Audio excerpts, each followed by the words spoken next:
to the Veterinary Financial Podcast, where we discuss financial freedom and professional success. I'm Meredith Jones, a veterinarian and financial planner for vets. Our guest today is Christine Staten.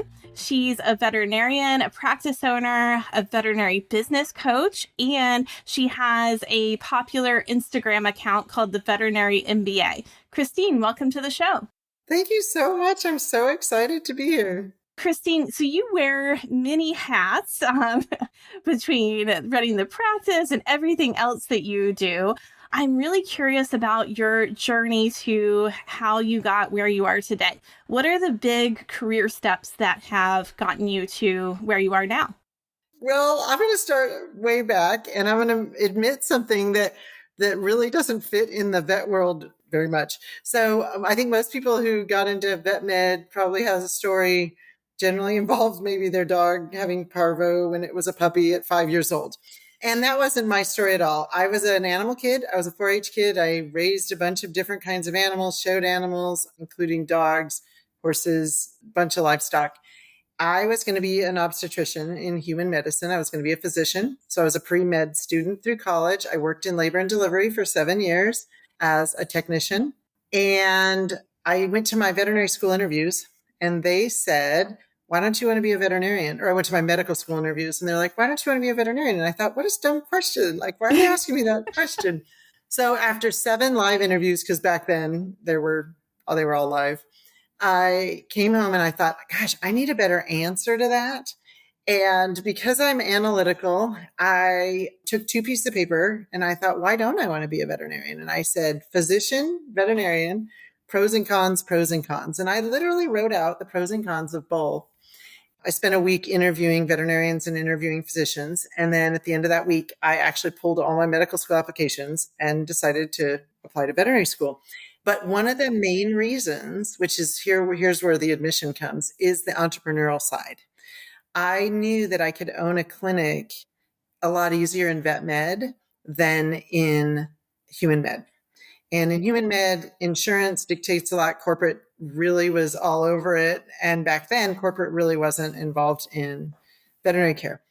So that was the start of my journey. My goal was to own a practice. So my first practice that I joined was my vet, who was ambulatory only, mixed animal, and she'd been alone, no employees for 20 years. And I joined and I told her that I wanted a path to practice ownership from day one, 5 years. And within 3 years, I bought into the practice.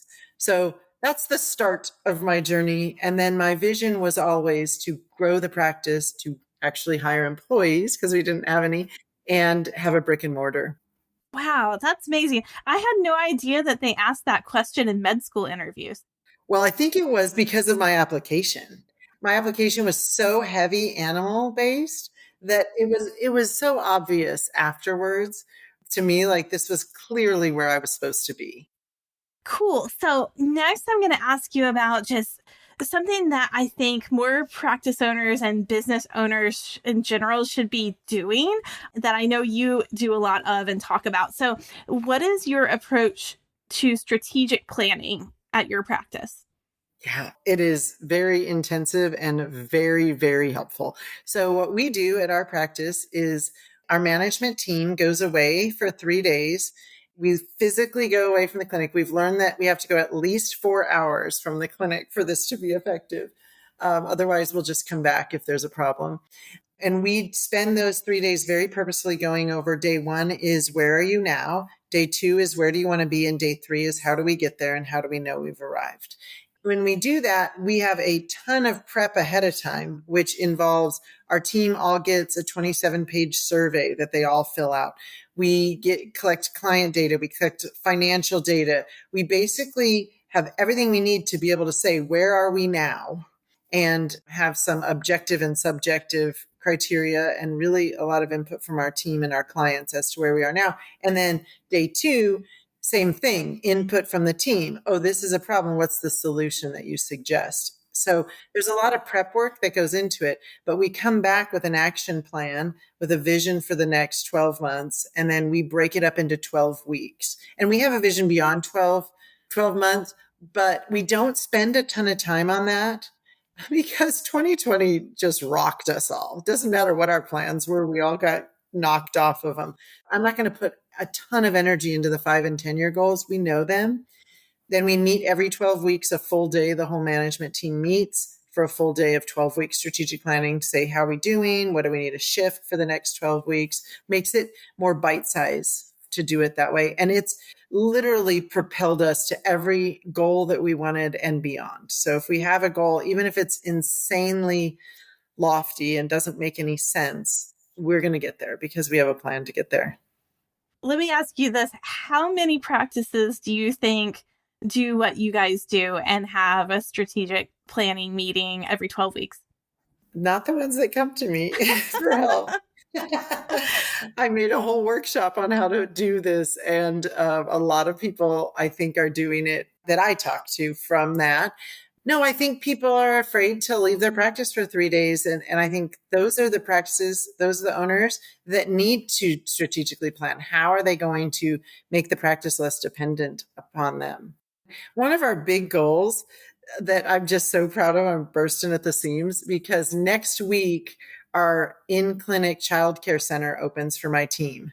And this has been a dream since I opened a practice. I have 5 kids, but what we've seen on our end, just from a pure ROI standpoint, which is not the whole reason we built it, but from a pure ROI standpoint, is I lose my technicians when they have that second baby. And we are family friendly, and we want to encourage people to have the family that they want to have. And when they have that second baby, either they can't afford the daycare because the money doesn't work, or their parents that were watching the kiddo now is like, I'm not watching 2 kids. So I've lost a lot of amazing technicians. And so has the veterinary industry, because we just didn't have a place for them. And I can't change their wages significant enough based on all the crunch and the numbers. So what can I do to reduce their household income so that we can keep them working in the profession that they love? And so that was just a strategic plan. And we said, how do we get there? And we worked really hard to get there. And it opens next week. Wow, that's so exciting. Yeah, congratulations for getting that done. I'm sure that took a lot of planning. So yeah, I'm very excited. Is there any specific framework like the one in the book Traction, or any specific framework that you use for strategic planning? Nope, just our own, like a really detailed agenda. But I think the framework is, where are we now? Like we talked about, like, give me the data, give me what's working, what's not working. What do we need to keep doing? What do we need to stop doing? What do we need to start doing? Those are the questions we're asking our team. We ask them about the hiring process. We ask them about the onboarding and orientation if they're new to us this year. So we're asking them a lot of things so that we can get input, so we can say, hey, our onboarding is working great. Everyone's happy about it. Don't touch it. That's something we don't have to work on. Oh, but our hiring process is a little wonky. Like, we need to speed it up. Everyone, we lost a few good people because they took another job while waiting for us to get back to them. Okay, let's fix that. So then day 2, we talk about all the fixes. What do we want to fix? What do we want to change? What do we want to do differently? What do we need to do to get to our lofty goals? And then day 3 is the reality check. Okay, we want to do all this. How do we do that? Can we do it all this year? Are there things that we mentioned on day 2 that we're just not going to do this year because we're realistic about it? And then that just turns into literally a task list of actions that all start with a verb, right? And are not working on or looking into. We're going to do this. This is what we're going to do. And then we assign those to each manager, has one that they're responsible for. But there's team members in the clinic that might take that task on. That person we assign it to is just the one that's going to be responsible for making sure it gets done. And it works. And everyone's empowered by it because it's their suggestions. We're working off of their suggestions. So we don't have a lot of barriers to implementation for the changes that we're making because they're coming from the people who are doing the stuff. Yeah, I love that. So you've got your own framework that you use. So you do coaching, you have courses that you run, workshops that you run. What are some of the most common, or I guess just what's one of the most common pain points you hear about from practice owners? So I don't think they say it right away, but it's isolation. They really feel alone. They're surrounded by people every day, but no one there actually gets the immense responsibility and burdens that they carry. And I think it's okay. Your team shouldn't know all that stuff. It's not important that they know all of it. And having to keep that inside and just kind of work through it personally and alone, I think is the biggest thing. I think community, when we get to talk to one other practice owner, automatically we have that in common. And it's not in common with anyone in our building. Honestly, it's not in common with our spouse. We love our spouses, but they don't feel the weight as much as we do. Our friends certainly don't. We have to find community with other practice owners. And that's why live conferences and even Zoom meetings with practice owners just really are the fuel to, okay, I can do this. I'm not alone in this. It's lonely at the top, they say. Yeah. I feel like this is just my description of it, but I have right now 47 team members. The decisions I make affect 50 electric bills.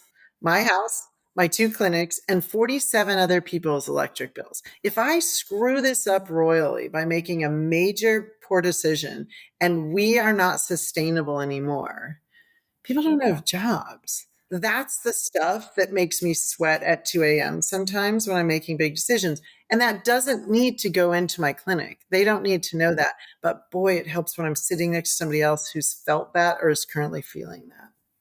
Yeah. Wow. That is a common pain point. What's one of the biggest mistakes you see practice owners making, practice owners that you either work with or interact with in your community? Well, I make it too. Everything that I coach on is because I did it wrong 20 times and I just don't want people to hit the potholes and speed bumps. I'm actually in the process of having the same problem that a lot of people have. I think it's outsourcing and delegating. I think it's empowering your team. I think it's realizing that other people can do it better, or if they can't do it better than you, if they're doing it 80% as well as you, and it's not something you have to worry about, let it go. You can let it go. That is a hard barrier to do. And sometimes the problem is delegating something out is a process and you can't just dump it on someone. And so when you're really busy and you're in the thick of it and it's crazy and you're like, I don't have time to teach somebody else how to do it. My joke is we had 5 kids and I would tell my husband would say, it's easier to load the dishwasher than teach the kids how to load the dishwasher right. And I think we have to back way up and say, okay, I have to carve out time to pass this off to somebody else. I have to, even though I'm in chaos. I'm doing that right now. I'm hiring an assistant that's going to help me just turn stuff in on time for my speaking opportunities because they're like, we need the proceedings. We need your learning objectives. We need multiple choice questions. And I'm like, what is this? I have 9 speaking engagements between now and the end of the year. But passing that off is going to take more effort than doing it myself. But I know long-term it's the right decision. I think that's really hard to explain to somebody that's tired and exhausted that they have to put in more work before they actually get the reward. Yeah, it really is. Because it's like, oh, I want to delegate this, but now I'm going to have to do the training and I could just do it myself, but then I'm always going to have to do it myself. Yeah. And that's just a common problem. It has nothing to do with practice owners in veterinary medicine. Managers deal with this too, with middle management. And certainly every human in the world deals with this in whatever capacity that is, whether it's dishwashers or payroll. Yeah, and sometimes we've had a couple of episodes about perfectionism on this podcast. And do you think veterinarians have a harder time delegating because we're, either like type A or we just want it done 80% might not be good enough for that sort of thing? I think all entrepreneurs are, most are. I think personality types fit into this, right? And I do think it comes back to that it's all on me feeling like, oh, this is a risk to pass this off to somebody else, right? But there's so many things that aren't risky to pass off. Start with those and then start to gain trust. And then I'm not afraid of the word micromanage. I think it can be meaning a lot of things, but certainly I should be double checking if it's a big deal. We're doing a huge thing right now with a credit card swap. I'm not doing it like our credit card merchant stuff, and we're going to be passing the fees on to the client. So we need to really have good communication there. We've got to get all these systems set up. I'm doing none of that, but I'm involved and they're giving me weekly updates and I'm checking to see and giving my opinion on certain things and even saying, nope, I'd rather have this here and that there. So I think you can still be involved in those huge things, but it is risky, it's risky to pass it off. Yeah, that makes sense. Let's talk about aspiring practice owners. Do you work with, because I know you work with a lot of practice owners for sure through your coaching and coursework. Do you also have aspiring practice owners contact you, and what sort of advice are they looking for? Yeah, it's interesting. When I started this, I was going to help other practice owners not hit all the potholes and speed bumps I did. Like that was my only goal. But I realized very quickly a few things. One, practices that are larger that have management, they need a lot of the help. So I started helping managers. And then I did little surveys say, who's following me on Instagram? A bunch of people who want to be. There were tons of associate veterinarians and tons of student vets. And I thought, well, why the heck are they at this account? I only talk about practice ownership. So yes, I actually brought that in. I thought I need to make some courses about this. And Path to Practice Ownership became kind of my signature thing that I do. It's just modules on how to start a practice. But I had a mastermind on it. So it's become a huge part of what I do. And I love it because I think that we should have more practice owners. Like, I just feel like it's such a great industry. Like, our failure rate is like 0.03%, I think, for failure rate. Super low. Nothing else we do in life has a failure rate that low. Yes, people should own it. So I like to talk about the positives about it. And I love to help people get to it a little bit faster and certainly have the confidence to say, why can't I do this? So many other people do. That makes a lot of sense. Okay, so path to practice ownership. What was it that helped you realize that you had information to share with your colleagues to help them learn more about business? Well, I sought other practice owners every time I was at something live. And this is pre-Zoom, right? And pre this stuff where we can talk face to face across the country. So everything I went to, I looked for practice owners. Every conference, I just found them. I was like, you're a practice owner? Can we sit on the couch and talk? Sitting in the bar in the lobby at night. And what I found over the years, because I've been in practice ownership over 20 years, is that conversation changed. At the beginning, it was me asking and getting a bunch of information. And as time went on, it shifted where I was really giving a lot of information and kind of surprised at how they thought, oh my gosh, that's a great idea. And then they'd reach back out and say, I tried that and it worked. And so it was very organic at the beginning. And then several years ago, I had some back and neck pain that was going to limit what I was able to do as a large animal veterinarian, which was unfortunate because I love what I do. So it was going to limit how much clinical hours I could continue to do. And it was about the time that I was turning 50 and I thought, this is my midlife crisis. I'm going to go back to school and get my MBA. I can cash flow it right now. I don't have time. I'm still working 50-hour work weeks. I'm still running the practice, but I wanted it so badly. So I went back to get my MBA just because it was a bucket list thing, not because I thought I needed it as a practice owner.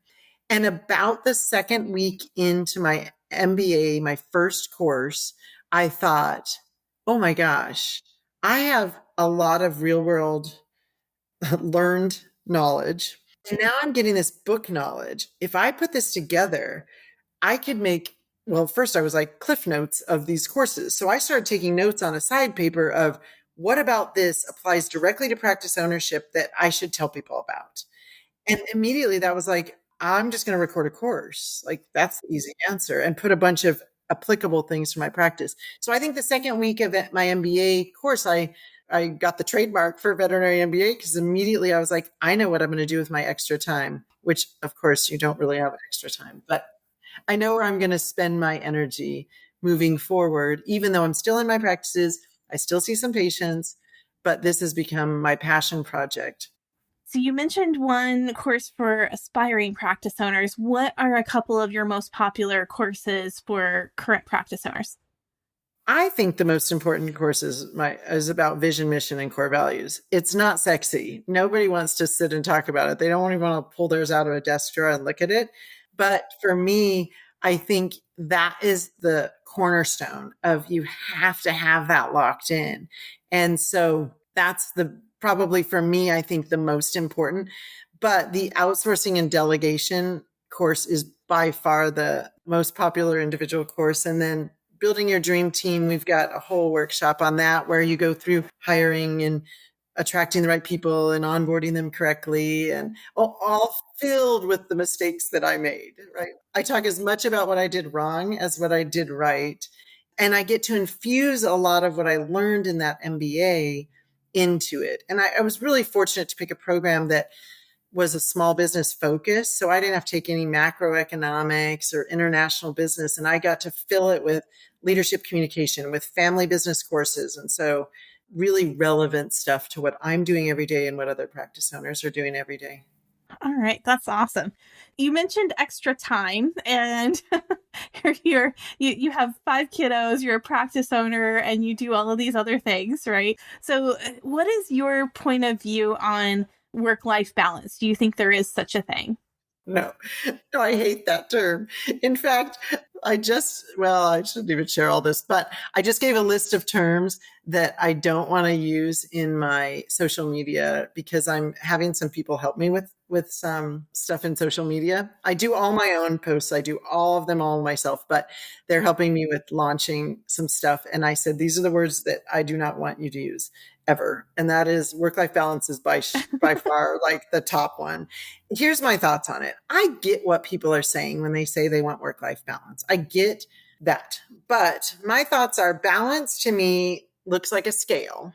And I think if you ask someone to write down on a piece of paper literally exactly what work-life balance looks like to them, whether it's equal energy in both or equal time in both, whatever it is, I don't even know because I think it's so amorphous. If you ask them to write it down, they really can't. And I've asked people, write down exactly what that looks like. And even if they kind of get something, that doesn't look like it next month. Their work-life balance, that same piece of paper doesn't apply next month. So to me, it's very amorphous and non-definable individually. And if people's goal is their happiness is dependent on attaining it, and it's not definable, then it's not attainable. And I think it makes people sad to think about. So that's why I really don't love it. I also love what I do. I love being a veterinarian. I love coaching practice owners. I love hanging out with my kids and my grandkids.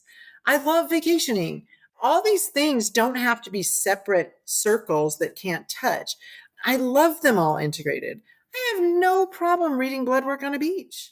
That doesn't bother me at all. If I start to question myself while I'm on the beach because I'm like, oh, I know somebody's handling it, but I really want to see what that blood work is on that kiddo because I care about them. And I'm sitting on the beach. Who cares if I just look it up? Why should I then question, I don't have work-life balance. Look what I just did. I looked at blood. Now I'm just knocking myself down instead of saying, I love all these parts of my life and I love integrating them all together. I think integration makes more sense to me. And I'm not poo-pooing the concept. I recognize that. But I've also been somebody who has seasons of life like everyone else where you're working a whole lot more and time-wise spending more time working than you are maybe with your kids. And there's other seasons of life where you're spending more time with your kids or your family or your hobbies or whatever. It just really changes so much. And you need to just shift your life as you need to shift it. Okay, it's something that you can't define. And also your point about if you're reading blood work on a beach, like that could be really cool, right? I mean, Really cool. It could be. It's like, yeah, I'm on a beach and I'm doing this instead of in the clinic, right? So I think it just depends on your point of view. And other thing I'll throw in when I think about that is probably the more autonomy you have, either in your job or in your career in general, the happier you can probably be about that integration. I agree. Yeah, that's a really, really good point. Yes. And as a practice owner, I have a lot more autonomy than an associate veterinarian would have, I'm sure. Yeah. And I get it. I think I work a lot with livestock vets because I am a livestock vet, and some of them are solo practitioners. They're it. They're in a rural area. They are on 24/7. That is their life. I have done that. I did that for 8 months while my partner was having back surgery. There was nobody else seeing my patients for 8 months. Every day, there wasn't a day I didn't see them. Did I crave a day where I could go to Costco and not worry about having a frozen cart that I had to leave in the aisle? Yeah, I did. So I get that. But I also think that you can build the life that you want that makes sense, and then you can pivot as time goes on. And that also makes me think about, because I have seen a couple of your Instagram posts that are burnout related, folks that you are either mentoring or folks on your team. How do you recognize burnout and how do you help people with that? I don't think it has a real good definition. I've tried to look it up. Here's how I define burnout is being stuck in some state too long, right? Burnout doesn't happen. I'm not burnt out after a day that was hard. That doesn't make any sense. Burnout is when you're stuck somewhere really for a long time. And for me, with my team members, if I'm seeing some signs of problems, then I go to emotional differentiation, which is something I heard about a long time ago and just I can't believe I lived without for so long. And that's really deciding what is making me feel this way. So let's say I'm feeling whatever that is, right? My heart's racing. I'm not trying not to use the words, but the feeling physiologically, I know this isn't good. So I sit back and say, what am I feeling? Am I stressed? To me, stress, there's something in the future that I'm worried about. Let's take out the word stress, anxiety, overwhelm. Let's just take them out. Let's say one of my things is I'm worried about something that hasn't happened yet. Well, then I need to figure out, do I really need to be worried? Is there something that I need to be doing differently so that I don't need to worry about it? Is it even under my control? Should I be worrying about stuff that's not in my control? Like I'm very analytical. Okay, if I'm worried about something that's that's in the future, there's a lot of things I can do. If my plate is too full and that's what's causing all this, then I need to outsource and delegate, right? I need to figure out what gets taken off. And it may be cancel. I may look and go, I'm going to say overwhelmed, but whatever the term is, I have too much on my schedule. I'm going to cancel some stuff. I'm going to call my friend and say, I'm just not able to meet this week. It might be stuff, whatever I take off, I take off. I might look and say, I've got a meeting with somebody. That can be an email. I'm changing that to an email. I think I rescheduled this podcast on a week that I was just too much is going on. And I think I did it the day before and I felt really bad because that's not how I like to do it. But I said, it's not going to work. It's not going to work this week. So that's one action that solves the problem. And those two things, going for a walk or going to therapy doesn't help those two things. But then when you're, again, overwhelmed so much that you're confused, I don't even know why I feel this way. Okay, now I need to go for a walk or therapy, or I need to pull this apart, get it back up, whatever that looks like, and figure it out so that I can have an action plan to fix it. So I think being stuck in any of those emotional states for too long is, for me, what is burnout. Then you think, I can't ever get out of this. But there's action plans to get you out. If you can just say, what exactly am I concerned about? And what is the action that will decrease that for me? And that's how we live our lives now. Oh, my house, it's so crazy. And one of my favorite things to do is best case scenario, worst case scenario, most likely scenario. Just say it, define it. And almost always, worst case scenario isn't that bad. And you're like, oh, a great example of this is I was looking for a practice owner retreat, CE retreats. I've been looking for them. I've been begging all the people who do them to do one for practice owners, and there weren't. So I thought, why don't I just do my own? I'm going to do a live retreat. I don't know what I'm doing, but we're just going to do it. Well, it requires that you commit to a block of rooms. And in this case, it's at a dude ranch. We're doing this in Tucson, actually in November. I'm super excited. And I said to my family, okay, I'm blocking off 30 rooms. I can give up half of them in the middle, but worst case scenario, I have to pay for 15 rooms for 3 nights. We're going to have an incredible party. My team, we're either going to have a big team party out there. Family and friends are going to show up. Like worst case scenario wasn't that bad. The dang thing sold out in 2.5 weeks. Best case scenario, I didn't even think it would sell out in 2.5 weeks. I just thought we'll fill all the rooms eventually and I'll be talking about it forever. So I think doing that made me take that leap because I went, wait, why am I stressing about this?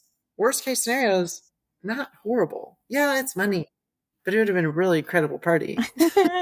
That would have been but it's going to be a different kind of party because you sold it out. Yeah, so we're doing this live event and we actually got a bunch more rooms. So we're over 30 rooms now. Yeah, it's going to be fantastic. Oh, that's amazing.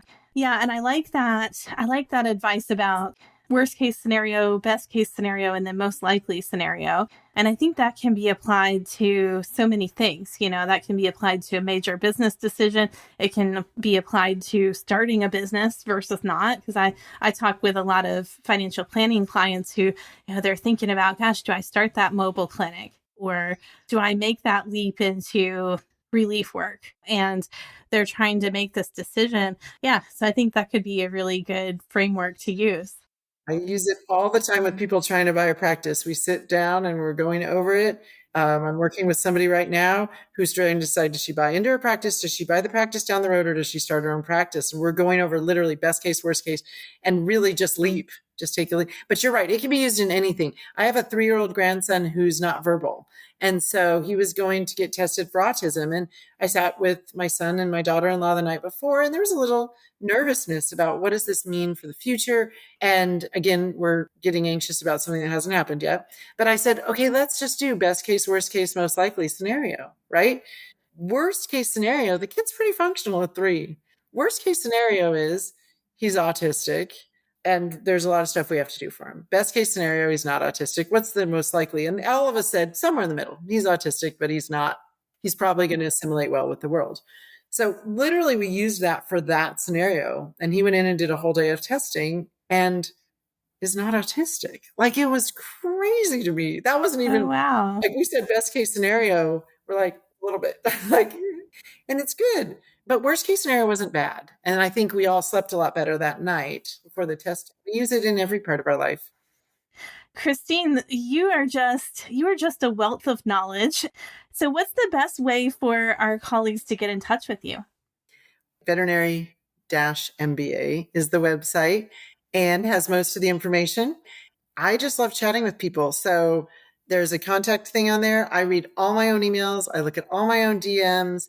Veterinary_MBA is my Instagram account, but I'm on Facebook and LinkedIn and all those as well. So I just love chatting with other people who are going through this journey.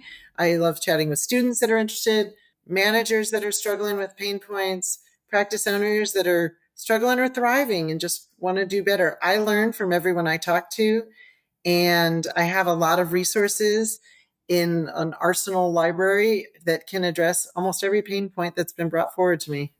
All right. Well, cool. And we can put your social media accounts in the show notes to make it easier for folks to find you. Christine, that brings us to our last question. What is your best advice for our listeners? Do things before you're ready. Don't wait to be ready. Don't wait to have it all figured out. Take more leaps of faith. That's just it. I talked to somebody yesterday who reached out in the DMs. I love chatting with people in the DMs, and they are thinking of expanding their clinic. It's a husband-wife team, both veterinarians, and it's really expensive, and they're very nervous about it. They have 2 exam rooms. I said, you needed to do this a long time ago. Right. You're doing it tomorrow. Tell them whatever it costs. You need more than 2 exam rooms with 2 veterinarians. Period. End of story. It'll pay for itself. You're in the financial side, so I'm sure this is killing you, but I said, stop crunching all the numbers. Stop trying to make it justified. Just take the leap of faith, get the loan, and do the thing. You don't have to be ready, and you don't have to know all the outcomes, but you need more than 2 exam rooms, and they're busy as well. Yeah. All right. Christine, thanks so much for joining us and sharing your advice and expertise. Thank you so much for inviting me here. It's been way too long that we've talked about doing this, and I'm honored to be on your podcast. Thanks so much for listening. My mission is to help you take control of your finances and build the life you envision. If you'd like to see how financial planning can support your goals, visit allvetfinancial.com and click the Book Now button to schedule a free intro call. Until next time, take care and continue your path to financial success. This podcast is for informational and educational purposes only and should not be considered individualized financial advice. If a specific investment is mentioned, it should not be considered a recommendation or endorsement to buy or sell the investment. All investments involve risk. Past performance does not guarantee future results. You are encouraged to seek the advice of a financial professional before implementing any investment strategies discussed. Yay, compliance!